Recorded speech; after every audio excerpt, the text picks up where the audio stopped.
Hello viewers, welcome to my YouTube channel, and we shall be continuing from where I stopped with primary sources. So today we want to start with secondary information sources from where we stopped. So secondary information sources is another type of information sources whereby understanding secondary information sources are interpreted and analyzed information.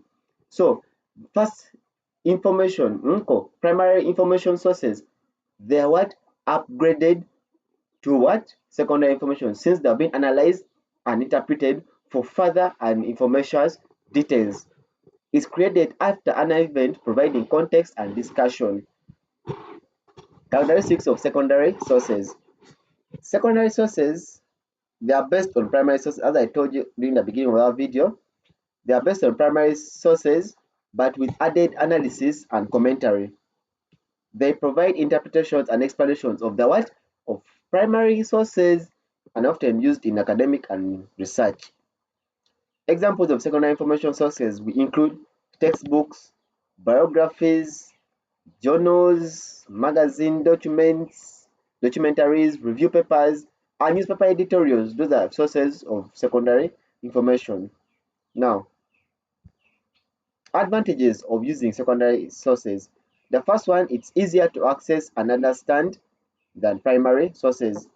Compared to primary sources, these ones are easier to understand, since they have been interpreted and have been made easier to understand by a person. Second, offer expert analysis and interpretation. These informations have been analyzed and interpreted, hence they offer a more and more context than the first primary sources. They help in identifying pattern, trends, and broader perspectives. Then we have challenges of using secondary sources. The first thing is that secondary sources risk of bias and interpretation. Information may not be accurate as primary sources, since these ones have been gone the first out of hands. They might not be accurate since the first hand information has been upgraded to secondary information. Hence, the context in the first hand, some could be removed due to less understanding, and with time we shall end up finding that to get inaccurate sources can contain outdated or incorrect analysis. In conclusion, what we have understood from these information sources is that secondary information sources provide analysis and explanation of primary data. So if you have your primary data, you can improve it into a secondary information, hence can be well understood since it has been analyzed and interpreted.